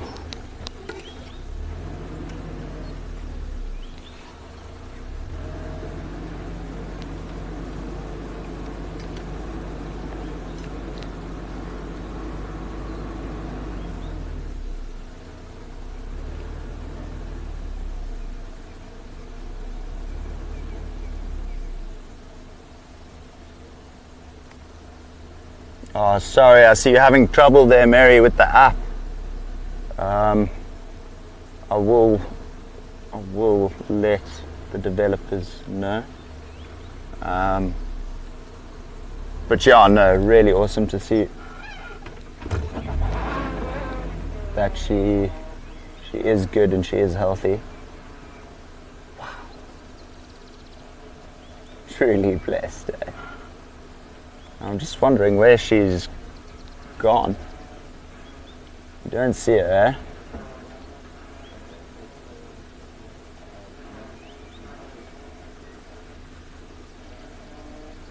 Do you think maybe she stopped there?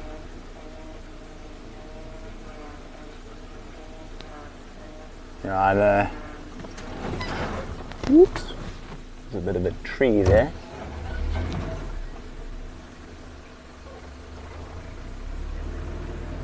Do this real quick.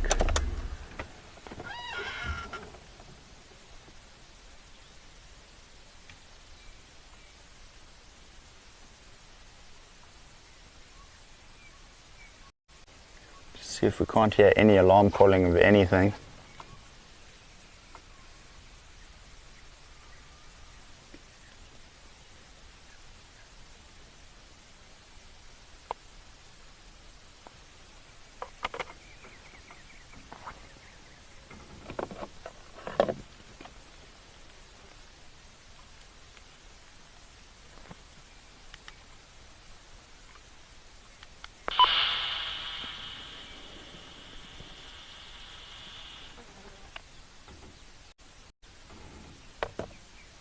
I might have to backtrack a bit.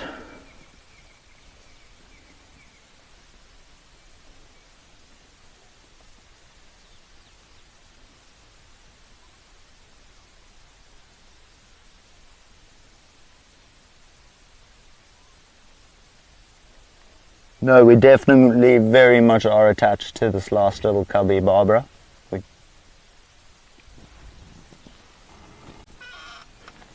definitely are.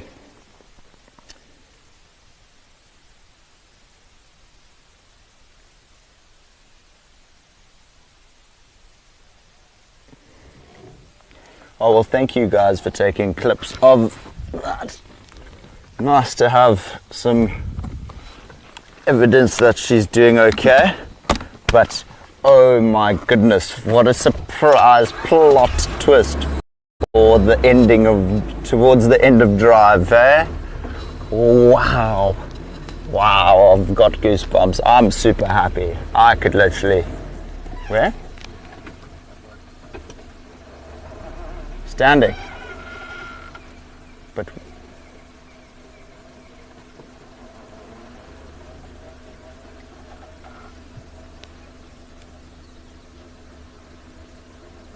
Are you sure?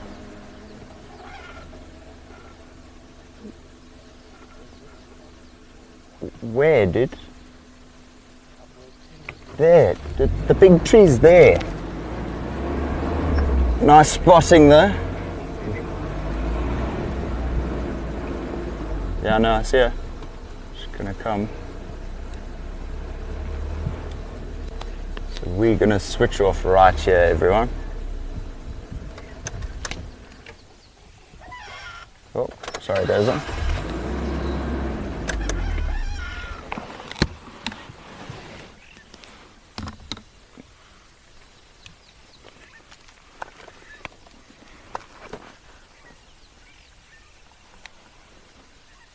Oh no.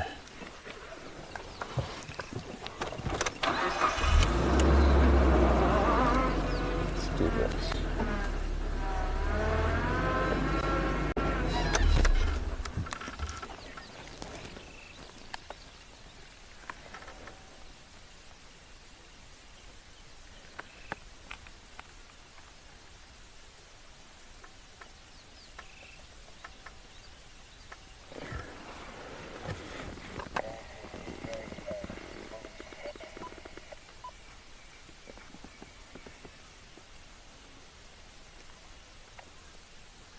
This cub is so curious and inquisitive there.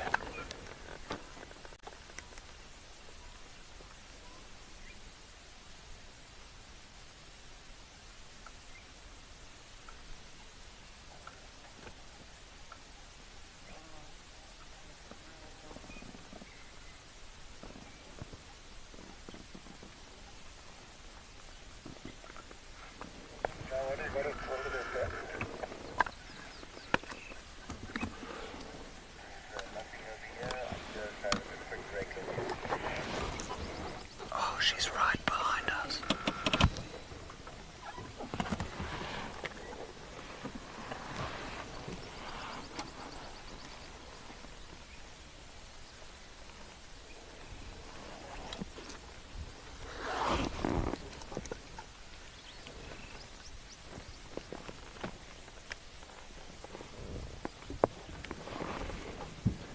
Oh, she's gonna come out. How stunning is she, everybody? Cubby comes. Cubbyson follows. So I think what we're going to do is we're going to carry on up this 2-track. But we just don't want to spook her either. Okay, copy that. Righty.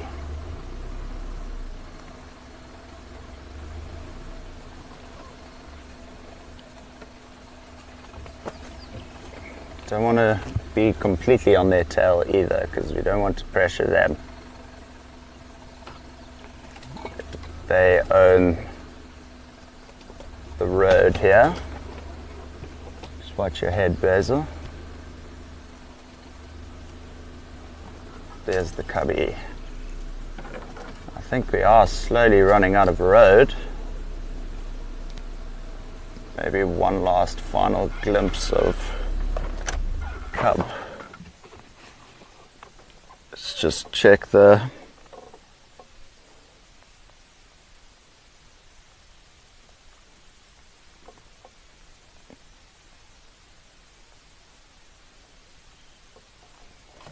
righty, everyone. It looks like we've driven off the actual road a tiny bit. Basil, I'm gonna need your help, bro. Tell me where the trees are.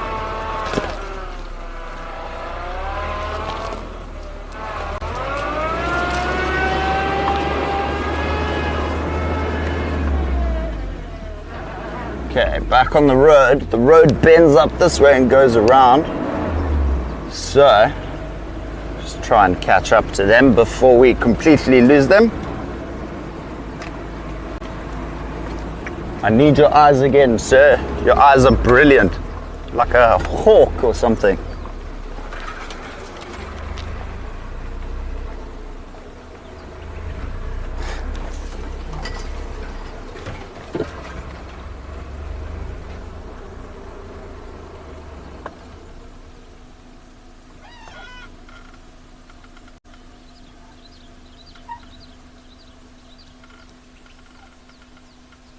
Don't see any movement there.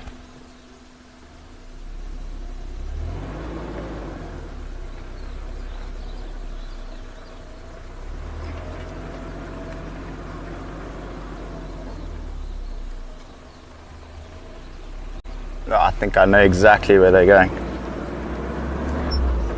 Should be a little sodic site coming up. So I think we'll just try and get there, and then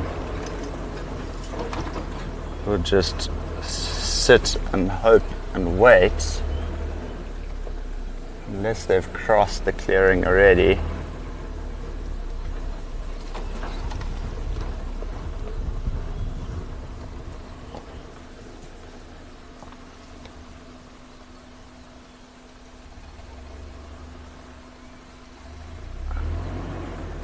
Oh.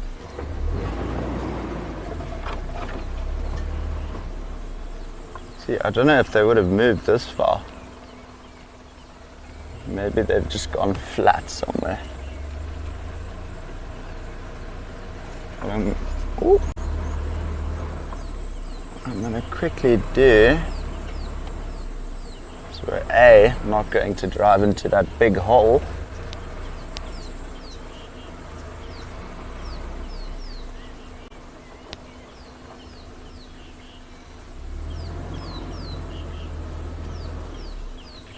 I think what we're going to do, everybody, is it seems like we've lost visual of her. So we're going to cut back onto Alvane, the actual main road, and then we will just go around in the direction she was actually moving in. I think that will probably be our best bet. Are our tires still looking okay, Basil? Fabulous. Talk about off-roading with some skill. Although I feel like I've just jinxed myself that I've just said that. Not great, not great. Nice shady tree.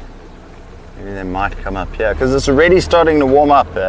Like I was saying, everyone, it's now, let's see how drastically it's changed the weather. It is now, it's only gone up by 2 degrees. That's very anticlimactic. I really thought it was going to be more than that. Righty, so there's the main road. Now I can at least check if they've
trying to see if there's easier access, because like I said, there's a bit of a sodic site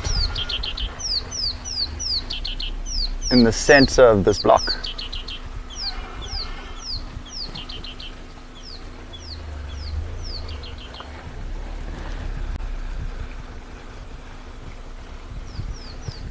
Don't see any tracks of them exiting the block either. Speaking of that sodic site, there it is.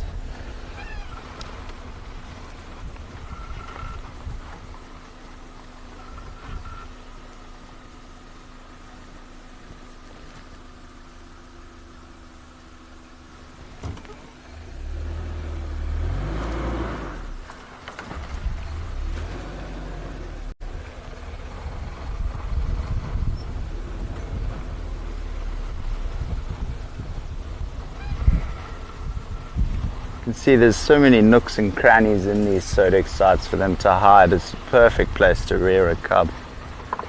That being said, it's a perfect place for lions as well, so got to choose your places wisely.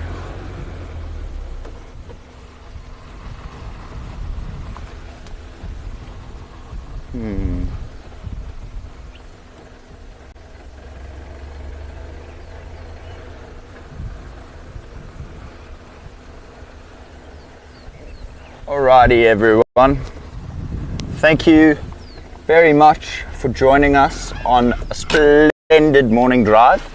I really appreciate your patience. Really nice ending though to the drive there, that we got to see Mobile and a cub. Really fantastic news to know she's okay. Hopefully we can catch up with her a bit later this afternoon. But from my side, thank you. From us here at Painted Dog, we thank you and all our pack members. And we shall see you again very soon. All the best, everybody.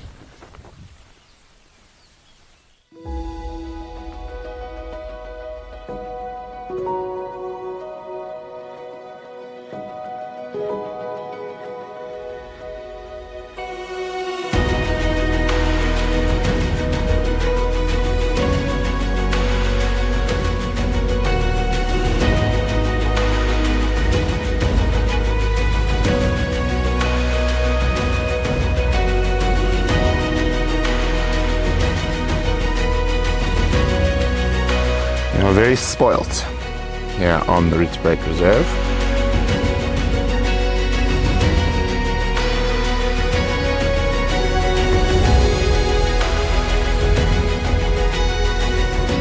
How awesome is that, guys? Right past the front of our truck.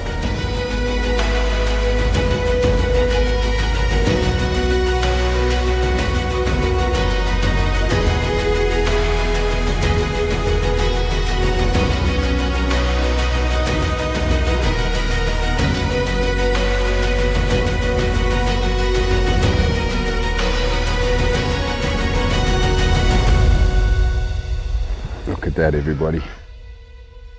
They are just unreal.